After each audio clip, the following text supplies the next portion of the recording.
សិភៅទស្សនៈសិភៅខ្លះជាប្រភេទសិភៅទស្សនៈ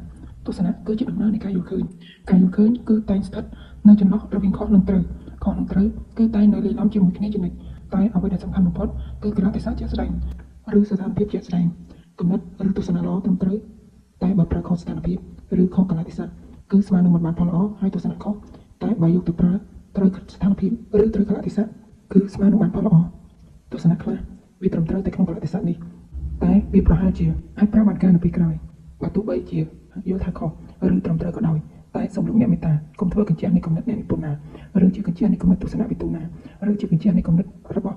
់បុគ្គលត្រាស់ដឹងណាឲ្យសោះការបន្សុទ្ធចំណេះដឹងនិងព្យាយាមគិតពិចារណាត្រង់ថ្លៃនៅខ្លួនឯងវាគឺជាដំណើររកឃើញនៅគតិបណ្ឌិតជំនាញក្នុងការគិតពិចារណាគឺសំខាន់ជាងជំនាញក្នុងការជឿគិតដោយគ្មានការរៀនគឺនឹងនាំឲ្យបំពេញដោយគ្មានគោលការណ៍ហើយរៀនគ្មានការគិតពិចារណានឹងចាំតែជឿសុខដោយងងឹតងងល់ខ្ញុំសង្ឃឹមថាលោកអ្នកអាននិងព្យាយាមអានអត្ថបទទស្សនៈដោយយកចិត្តទុកដាក់ជាមួយនឹងការបើកបេះដូងទទួលយកការពិតផងនិងពិចារណាការមិនពិតផងរឿងដែលខ្ញុំអារម្មណ៍ជាងគេបំផុតគឺរឿងនយោបាយនិងសាសនាពីព្រោះរឿងទាំងពីរនេះតែងខ្លាយជារវាងញែកមនុស្សឲ្យមានការសោកស្រឡាញ់ទំនាស់គ្នានិងរើសអើងមនុស្សដូចគ្នានៅពេលដែលអារម្មណ៍មនុស្សចេតនាផុសឡើងបែបអវិជ្ជមានគឺប្រៀបដូចជាភ្លើងឆេះកំទេចការពិចារណាក្នុងខួរក្បាលមួយខណៈមែនឬមិនមែនខុសឬត្រូវពិតឬខ្លាំងខ្លាយគឺសូមត្រឹមតែរក្សាអារម្មណ៍នឹងមិនរំជើបរំជួលមិនក្រោកក្ដួលនិងមិនខឹងសម្បារឬស្អប់ស្រឡាញ់បើលោកអ្នកជាសាសនិកជនដែលមានជំនឿសុបលើនិកាយសាសនាណាមួយនៅពេលណាតែអានសៀវភៅខ្លះបើប៉ះចំចំណុចដែលប្រឆាំងនឹងគោលជំនឿសាសនារបស់លោកអ្នកគឺសូមមេត្តាកុំយកចិត្តទុកដាក់ឬកុំប្រតិកម្មអារម្មណ៍ពីព្រោះជៀសវាងការធ្វើឲ្យអារម្មណ៍របស់លោកអ្នកមិនល្អឬល្អកក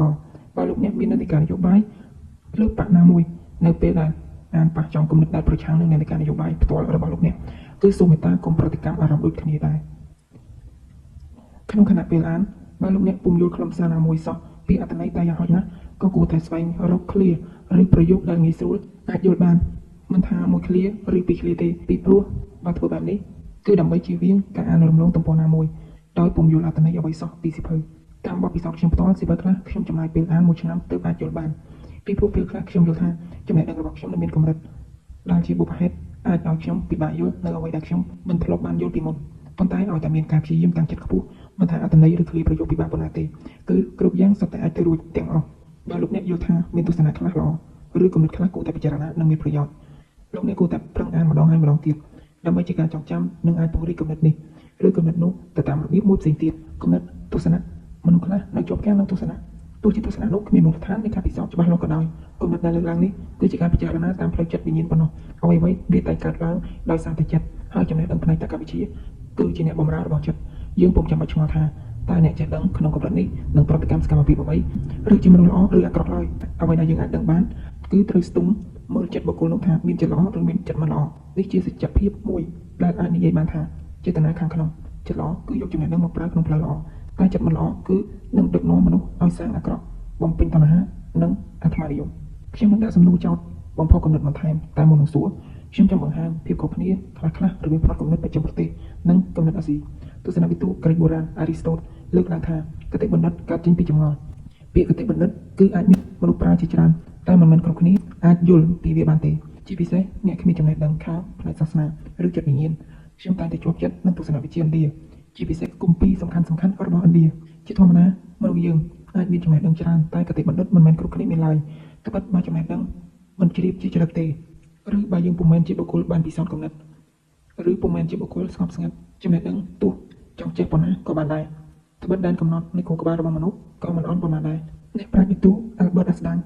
ប្រើសមត្ថភាពខួរក្បាលមិនដល់ 10% ផងនៅតែអាចក្លាយទៅជាអ្នកប្រាជ្ញប៉ុន្តែអ្វីដែលពុំមានដែនកំណត់មានសមត្ថភាពឥតព្រំដែនគឺចិត្តពីព្រោះចិត្តដែលរួចរបស់ហើយចិត្តដែលមានអិសរៈហើយវាប្រៀបដូចជាបក្សីរស់ក្នុងព្រៃដ៏ធំខុសពីបក្សីរស់នៅក្នុងទ្រុងមេឃដ៏ស្អាត Albert Einstein មានទស្សនៈថាអ្នកដែលមិនអាចពន្យល់អ្វីមួយឲ្យងាយយល់ដល់អ្នកដទៃបានគឺដោយសារតែខ្លួនឯងយល់ពីវាមិនច្បាស់Einsteinមានទស្សនៈត្រឹមត្រូវត្រង់ចំណុចនេះតែមិនត្រូវគ្រប់ជ្រុងទេមូលហេតុគឺអ្នកវិទ្យាសាស្ត្រខុសពីអ្នកត្រាស់ដឹងឬអ្នកចិត្តវិញ្ញាណអ្វីដែលយើងពន្យល់ទៅខួរក្បាលគឺខួរក្បាលនឹងទទួលថាយល់បើការពន្យល់នោះមានលក្ខណៈតក្កវិទ្យាឬ logic ត្រឹមត្រូវតែវាខុសពីសមត្ថភាពរបស់ចិត្តនិងបេះដូងតើអ្នកណាដែលអាចពន្យល់រសជាតិអំបិលទៅអ្នកដែលមិនធ្លាប់ញ៉ាំអំបិលឲ្យងាយយល់បានឬទោះហៅអ្នកពូកែបរិយាយខាងផ្នែកតក្កវិទ្យាមកពន្យល់ក៏ពិបាកនឹងយល់ដែរចង់ពន្យល់ត្រចៀកឲ្យយល់ពីរសជាតិគឺមិនងាយឡើយ ចំពោះសំណួរដែលខ្ញុំចង់សួរគឺថាតើហេតុអ្វីពិភពលោកមានសាសនាច្រើនមានអ្នកប្រាជ្ញច្រើនមានអ្នកត្រាស់ដឹងច្រើនសាសនាច្រើនអ្នកប្រាជ្ញច្រើនអ្នកត្រាស់ដឹងច្រើនគឺបានបង្ហាញពីមីគាច្រើនគំនិតច្រើនវិធីសាស្ត្រច្រើនទស្សនៈច្រើនអញ្ចឹងតើមួយណាត្រូវមួយណាខុសមួយណាល្អមួយណាអាក្រក់បើយើងសិក្សាក្នុងជំរឿននេះលំហគំនិតគឺมันមានខុសมันមានត្រូវទេតែខុសឬត្រូវវាត្រូវបានកំណត់ដោយខ្លួនឯងតែម្ដងត្បិតបើយើងចេះប៉ុណ្ណាយើងដឹងត្រឹមត្រូវប៉ុណ្ណោះបទពិសោធន៍ប៉ុណ្ណាការកំណត់ត្រឹមត្រូវត្រឹមប៉ុណ្ណឹងបើអនុវត្តបានផលពិសោធន៍ឃើញដោយខ្លួនឯងគឺមានន័យថាត្រូវតែក៏ត្រូវចាំផងដែរត្រូវនេះគឺត្រូវសម្រាប់យើងប៉ុណ្ណោះរីឯចំពោះត្រូវរបស់អ្នកដទៃគឺមានរបៀបផ្សេងគ្នាពីយើងខ្ញុំនៅតែពេញចិត្តចំពោះការបង្រៀនរបស់ព្រះសម្មាសម្ពុទ្ធអំពីគម្ពីរកាឡាបសូត្រទស្សនវិជ្ជាប្រចាំប្រទេសគឺចម្ងល់នឹងបង្កើតបានជាគតិបណ្ឌិតត្បិតអ្នកពូកែឆ្ងល់អ្នកពូកែសួរគឺនឹងមានគតិបណ្ឌិតកើតពីចំណេះដឹងការសួរនេះគឺតតែសួរសំណួរត្រឹមត្រូវដែរទើបអាចទទួលបានចម្លើយត្រឹមត្រូវចំពោះអ្នកស្រុកអាស៊ីវិញទស្សនវិជ្ជាគឺផ្ដោតទៅលើទុកដែលមានន័យថាទុកនាំឲ្យសុខហើយសុខក៏នាំឲ្យមានទុកដែរឡោជឿប្រៀបធៀបជីវិតដូចនឹងធ្នូហើយទូមានឲ្យមនុស្សចេះរស់នៅប្រកាន់ផ្លូវកណ្ដាលទើបខ្លាំងប្រៀបដូចជាធ្នូដែលត្រូវទាញឲ្យទាបឲ្យខ្ពស់បន្តិចហើយទាញខាងខ្ពស់ឲ្យទាបបន្តិចនៅក្នុងជីវិតរស់នៅបើយើងអាចរក្សាសភាពស្ងប់ស្ងាត់មិននិយាយស្ដីត្រឹមតែ1ម៉ោងគឺសេចក្ដីស្ងប់នឹងកើតឡើងចំពោះយើង1ម៉ោងចំណុចនេះខ្ញុំបានពិសោធន៍ច្រើនហើយក៏បានផ្ទៀងផ្ទាត់នឹងបទពិសោធន៍បុគ្គលត្រាស់ដឹងជាច្រើនផងដែរភាសាវាគ្រាន់តែជាស្ពានឬសម្បុកប្រៀបដូចជាយើងយកដៃចង្អុលព្រះច័ន្ទតែមនុស្សបែរជាមកមើល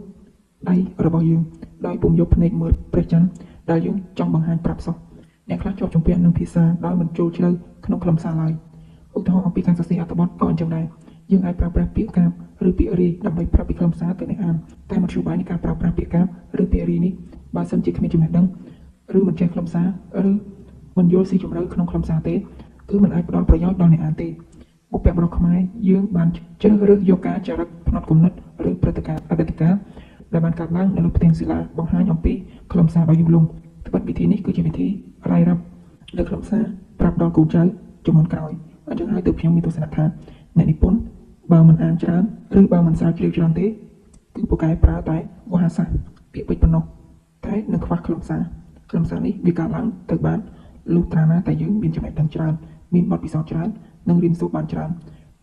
នចំពោះសំណេរប្រឡោមលោកក៏អញ្ចឹងដែរអ្នកនិពន្ធអាចបង្កើតបញ្ហាលំបាកក្នុងសាច់រឿងតែសមត្ថភាពនៃការដោះស្រាយបញ្ហាក្នុងសាច់រឿងគឺវាអាស្រ័យទាំងស្រុងទៅលើចំណេះដឹងរបស់អ្នកនិពន្ធប្រើអារម្មណ៍គឺនឹងដោះស្រាយបញ្ហាតាមផ្លូវអារម្មណ៍ឬបើអ្នកនិពន្ធប្រើគូក្បាលជ្រុលពេកក៏នឹងយកហេតុផលហួសហេតុដោះស្រាយរឿងស្នេហាបញ្ហាជាក់ស្ដែងរបស់មនុស្សក៏ដូចគ្នាដែរត្បិតវាមិនសំខាន់ថាបញ្ហាកើតឡើងយ៉ាងណាចំពោះយើងទេតែវាស្ថិតត្រង់ថាតើយើងដោះស្រាយយ៉ាងណាហើយតើគុណភាពនៃដំណោះស្រាយរបស់យើងបែបណាគុណភាពនៃដំណោះស្រាយត្រូវពឹងផ្អែកលើគុណភាពនៃចំណេះដឹងជាចុងបញ្ចប់ខ្ញុំសូមបន្តដំណើររឿងនៃការសរសេរគម្ពីរតៅទៅជីងឬឡៅជឿតៅទៅជីងរបស់ឡៅជឿដឹងច្បាស់ថាភាសាដែលលោកនិយាយឬសរសេរគឺវាមិនអាចបង្ហាញពីភាពគ្រប់គ្រាន់ឬត្រឹមត្រូវអំពីការយល់ដឹងពីសកម្មភាពធម្មជាតិរបស់លោកបានទេរហូតដល់ថ្ងៃមួយសិស្សរបស់លោកបង្ខំលោកឲ្យសរសេរអ្វីដែលលោកចេះទុកសម្រាប់អ្នកជំនាន់ក្រោយឡៅជឿមិនចង់សរសេរសៀវភៅទេតែលោកក៏ត្រូវតែយល់ព្រមលក្ខណៈអ្នកចេះដឹងក្នុងថ្នាក់ពិសោធន៍មិនខុសពីអ្នកប្រាជ្ញកាលីលេទេដែលឡៅជឿសរសេរយ៉ាងច្បាស់នៅដើមទំព័រគម្ពីរតៅទីជីងថាតៅដែលអាចប្រាប់ដល់អ្នកដទៃបានគឺមិនមែនជាតៅពិតប្រាកដទេគម្ពីរបានសរសេរគំនិតច្រើនយ៉ាងក៏ដោយតែវាសុទ្ធតែមិនពិត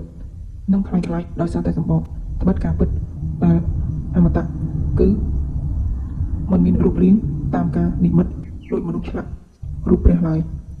ពេលខ្ញុំអានគម្ពីរនេះពីចំពុក1រហូតដល់ចំពុក81គឺវាមានលក្ខណៈពិសេសអាចពិចារណានិងរៀនសូត្របានច្រើនតែបញ្ហាពេលអានចប់ហើយក៏ត្រូវវិលមកអានចំពុក1វិញដែលចំពុកទី1នេះគឺបានលុបអត្ថន័យទស្សនៈទាំង81ចំពុកខ្លឹមសារនេះគឺគ្រាន់តែចង់ថាអ្វីត្រូវឆ្លងកាត់ការពិសោធន៍ជាក់ស្ដែងនៅខ្លួនឯងសិនក្នុងសៀវភៅគ្រប់ចំណងជើងដែលខ្ញុំសរសេរចែករំលែកដោយមិនថាសៀវភៅប្រតិទិនទស្សនៈ3ដង15ថ្ងៃប្រតិទិនទស្សនៈ222ថ្ងៃអំណាចជាអំណាចដំណើរអំណាចកម្មគឺខ្ញុំបានបញ្ជាក់ជាញឹកញាប់ថាគំនិតដែលចែករំលែកគឺសម្រាប់ពិចារណាហើយគ្មានខុសគ្មានត្រូវឡើយហើយម្យ៉ាងខ្ញុំក៏ពុំបានតាំងខ្លួនជាអ្នកចេះដូចអ្នកចោទខ្ញុំដែរខ្ញុំមិនដឹងថាតើមនុស្សប៉ុន្មានអ្នកទេដែលបានអានដោយពិចារណានិងសាកល្បងយកគំនិតទៅគិតឲ្យអនុវត្តឲ្យតែសមត្ថភាពគិតរបស់យើងនៅដល់យើងនឹងក្លាយទៅជាមនុស្សដែលចូលចិត្តវិនិច្ឆ័យដាច់ក្បាលដាច់កន្ទុយហើយចេញមិនផុតពីថ្នាក់ទ្រឹស្ដីឡើយមនុស្សម្នាក់មានសិទ្ធិគិតនៅអ្វីដែលខ្លួនយល់ថាត្រូវតែខ្ញុំសូមជូនពរឲ្យអ្វីដែលយើងយល់ថាត្រូវធ្វើឲ្យជីវិតយើងសុខចម្រើននិងជាពិសេសសន្តិភាពជាមួយខ្លួនឯងពិតប្រាកដ ជីវិតនេះខ្ញុំមិនមែនជាមនុស្សដែលរស់នៅក្នុងគំនិតរបស់នរណាម្នាក់ទេហើយខ្ញុំក៏មិនអនុញ្ញាតឲ្យនរណាម្នាក់មករស់នៅក្នុងការគិតរបស់ខ្ញុំដែរជំនាញក្នុងការគិតពិចារណាសំខាន់ជាងជំនាញក្នុងការជឿគិតដោយគ្មានការរៀននឹងនាំឲ្យវង្វេងដោយគ្មានគោលការណ៍ហើយរៀនគ្មានការគិតពិចារណានឹងចាំតែជឿសុខដោយងងឹតងងល់